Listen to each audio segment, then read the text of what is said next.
তিনি ফরজ হজ করার জন্য মদিনা শরীফে যাবেন। যখন বাড়ি থেকে বের হবেন, গাড়ি উঠাইয়ে যখন বাড়ি থেকে বের হয়ে যাবেন হজ করার জন্য, তখন দেখে তার ছোট্ট একটা ছেলে, 7-8 বছর বয়সে একটা ছেলে কান্না করছে।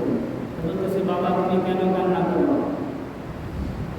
আব্দুল্লাহ বিন উমর ছেলে বলতেছে, আল্লাহ অমুক পাশের বাড়িতে গরু রান্না করতেছে, আমি চেয়েছিলাম আমাকে দিয়ে ঘাট ধরে ধাক্কা দিয়ে বাড়ি থেকে বের করে দিই, সেই জন্য আমি কাঁদতেছি। আব্দুল্লাহ বিন উমর তিনি ওই বাড়িতে গেলেন।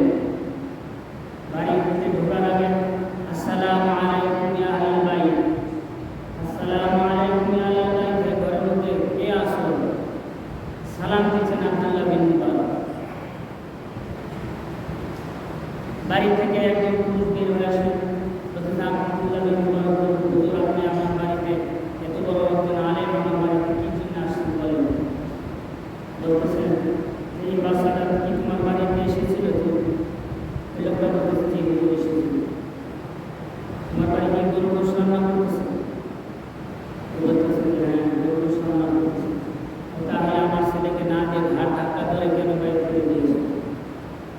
তখন ওই লোকটা, ওই গরিব লোকটা হাওয়া কি করছিল, বলতেছে, হুজুর আপনি চলে জামানের সবচেয়ে বড় আলেম এবং অনেক টাকাওয়ালা লোক, আমার বাড়িতে গোস্তটা রান্না হচ্ছে, এই গোস্তটা খাওয়ার মতো যোগ্য আপনার সন্তান না।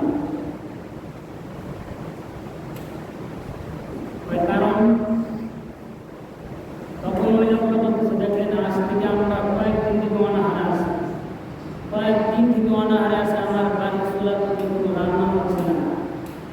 অনেক দূরে দেখি যে একটা মরা গরু পড়ে আসছে, ওই মরা গরুর গোস্তটা আমরা কিনে আমাদের ক্ষুধা নিবারণ করার জন্য রান্না করেছি।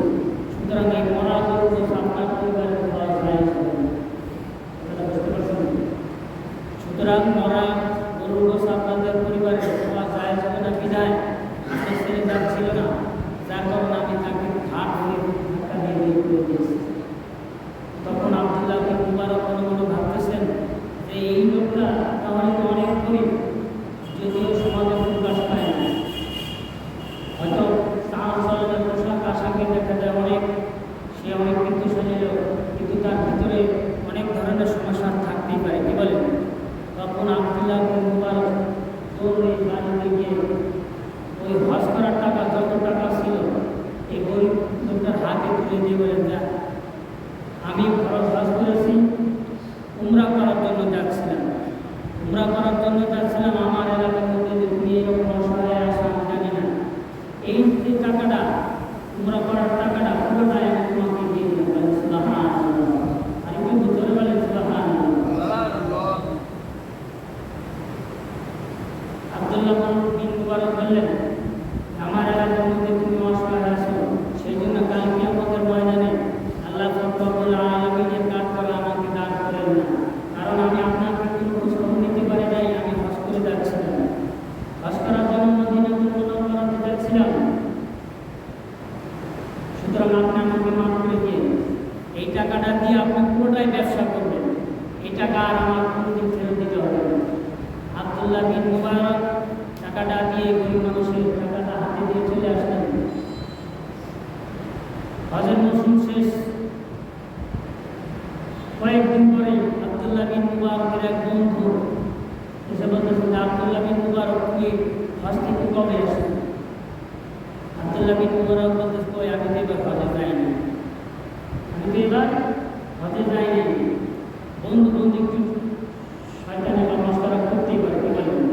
আব্দুল্লাহ বিন মুবারকের বন্ধু বলতেছেন আপনারা আমার সাথে শয়তানি করতেছেন, আমি দেখলাম আপনি আমার সামনে কাবা শরীফ তওয়াফ করার সময় আপনি আমার সামনে বলেন সুবহানাল্লাহ।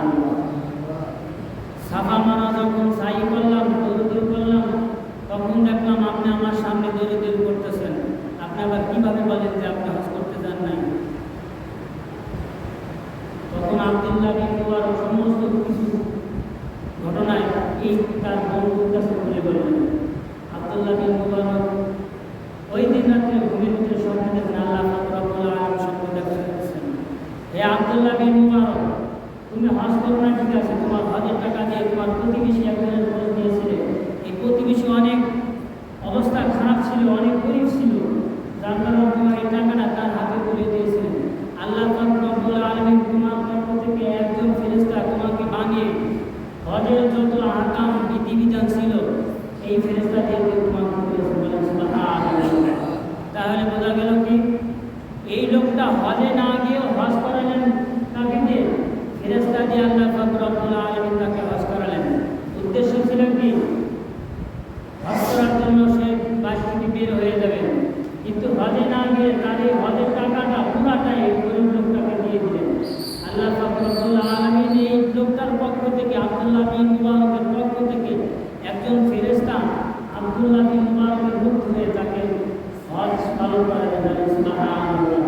তাহলে বোঝা গেল যে আমাদের সমাজে যারা আমরা দেখি যে অনেক বিত্তশালী, কিন্তু এমন হতে পারে এই লোকটা আজকে অনাহারে আছে, কি বলেন? এই লোকটা আজকে না খেয়ে আছে, আমরা কিন্তু দান খয়রাত যত করি সব গরিব লোকের দিই, কি বলেন? দান খয়রাত যত লোকের গরিব লোকের দিই।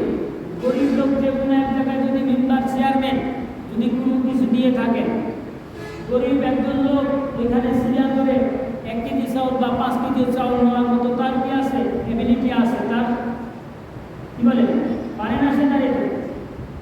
কিন্তু একজন মধ্যবিত্ত একজন লোক দেখবেন তার পোশাক আদি ভালো, তার পক্ষে কিন্তু ওইখানে দাঁড়ানোর মতো সম্ভব না।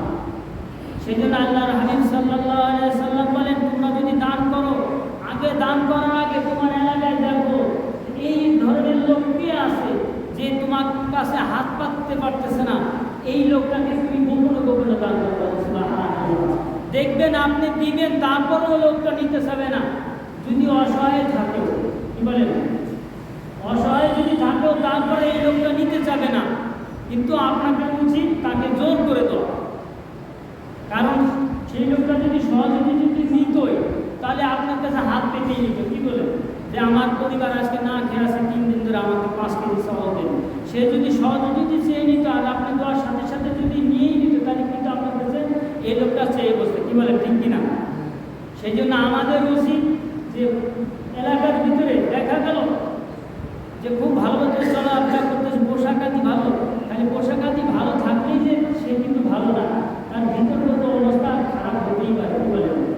দেখেন না ঢোল ধাম ধুম করে অনেক বাজায়, এইখান থেকে ঢোল বাজালে অনেক দূর থেকে শোনা যায়, অনেক দূর থেকে শোনা যায় না ঢোল বাজালে, কিন্তু ঢোল ছিললে ভিতরে কিছু দেখা যায়, ভিতরে কিছু দেখা যায় না, ঢোল ভিতরে ফাঁকা।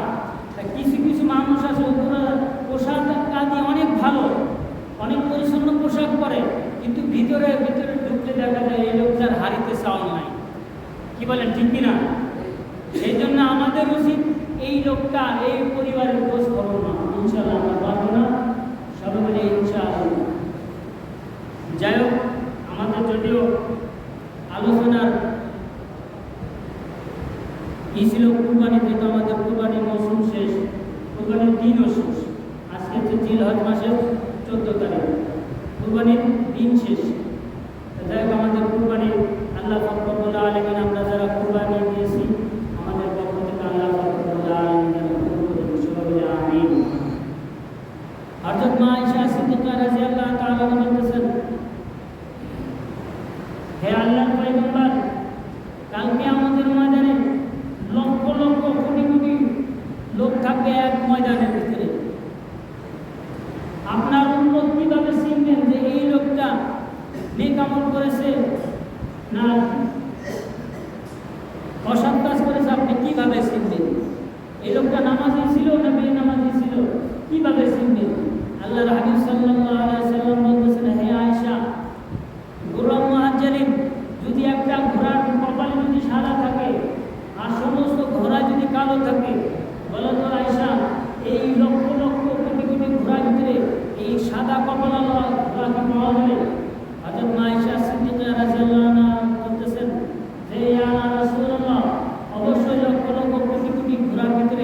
এই সাদা মাথাওয়ালাগুলো পাওয়া যাবে।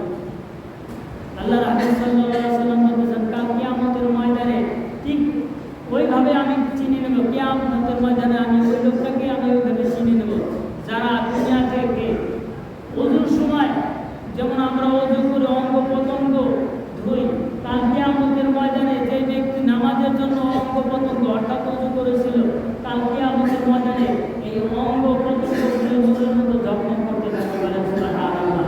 আর আমি ওইটা দেখে আল্লাহ রাসূল সাল্লাল্লাহু আলাইহি ওয়াসাল্লাম বলতেছেন, আর আমি ওইটা দেখে আমার উম্মতকে সাফায়াত করব। বলেন সুবহানাল্লাহ। অন্যান্য লোক বলতে থাকবেন ইয়া রাসূলুল্লাহ, আমরা তো আপনার উম্মত, আপনি আমাদের সুপারিশ করেন। আল্লাহ রাসূল সাল্লাল্লাহু আলাইহি ওয়াসাল্লাম বলবেন সওকান লিমান গায়্যারা মিন বাদি, দূর হয়ে যাও, দূরে সরে যাও, আজকে তোমার আমার উম্মত না। যদি উম্মত হতে এই লোকটার মতো তোমার হাত দিয়ে মুখ দিয়ে যেরকম নূর চমকাচ্ছে সেইভাবে তোমার হাত দিয়ে মুখ দিয়ে নূর চমকাতে হবে। সুবহানাল্লাহ। সুতরাং সওকান লিমান গায়্যারা মিন বাদি, তোমরা আমার থেকে দূর হয়ে যাও, তোমরা আমার উম্মত না। কাল কিয়ামতের ময়দানে আল্লাহ হাবিব সাল্লাল্লাহু আলাইহি ওয়াসাল্লাম যদি কোনো ব্যক্তিকে বলেন যে তুমি আমার উম্মত না, পৃথিবীর কোনো পয়গম্বরের নাই, পৃথিবীর কোনো লোকের নাই যে তাকে সহযোগিতা করে তাকে সাফায়াত করে জান্নাতে দিবে। কথা বলেন নাই? আল্লাহর হাবিব সাল্লাল্লাহু আলাইহি ওয়াসাল্লাম পৃথিবীর কেউ, তিনি ছাড়া কেউ জান্নাতে সাফায়াত করার ছাড়া দিতে পারবে না জান্নাত। কিয়ামতের ময়দানে তিনি যদি বলেন যে তুমি আমার উম্মত না, ওইখানে দ্বিতীয়বার আর সুপারিশ করার মতো কারো সাহস থাকবে না। কারণ কিয়ামতের ময়দানে সমস্ত নবীরাই ধরা খাওয়া, সমস্ত নবীরাই কি ধরা খাওয়া, এক এক করে সমস্ত নবীরাই আল্লাহ পাক রব্বুল আলামিনের কাছে বেঁধে যাবে। সমস্ত নবীরাই ইয়া নাফসি ইয়া নাফসি ইয়া নাফসি বলে কাঁদতে থাকবে না। আমার নবী, আপনার নবী নূরে মুজাসসাম জনাবে মুহাম্মদুর রাসূলুল্লাহ সাল্লাল্লাহু আলাইহি ওয়াসাল্লাম তিনি একমাত্র বলবেন ইয়া হাবলি উম্মতি ইয়া হাবলি উম্মতি, হে প্রভু আমার উম্মতের কি হবে, আমার উম্মতের কি হবে। আল্লাহর হাবিব সাল্লাল্লাহু আলাইহি ওয়াসাল্লাম বলেন যে আমার একটা উম্মত যতক্ষণ পর্যন্ত আমি জান্নাতে না নিয়ে যেতে পারবো ততক্ষণ পর্যন্ত আমি মুহাম্মদ সাল্লাল্লাহু আলাইহি ওয়াসাল্লাম জান্নাতে যাব না। বলেন সুবহানাল্লাহ। তাহলে বোঝা গেল কি এই রাসূল সাল্লাল্লাহু আলাইহি ওয়াসাল্লাম কাম করতে করা লাগবে। কি বলেন? আল্লাহ পাক রব্বুল আলামিন বলেন ইন্না আতাইনাকাল কাউসার ফাসাল্লি লিরাব্বিকা ওয়ানহার, ইন্না আতাইনাকাল কাউসার, হে আমার বন্ধু নিশ্চয়ই আমি আপনার জন্য কাউসার দান করেছি। ফাসাল্লি লিরাব্বিকা ওয়ানহার, আপনি আমার নামে নামাজ পড়েন এবং কুরবানি করেন। দুইটা শর্ত। কয়টা শর্ত? দুইটা শর্ত আল্লাহ পাক রব্বুল আলামিন দিয়েছেন। কোরআন শরীফের যত জায়গায় নামাজের কথা আছে কোনোখানে কিন্তু নামাজের কথা বলে নাই যে নামাজ পড়ো। কি বলছেন?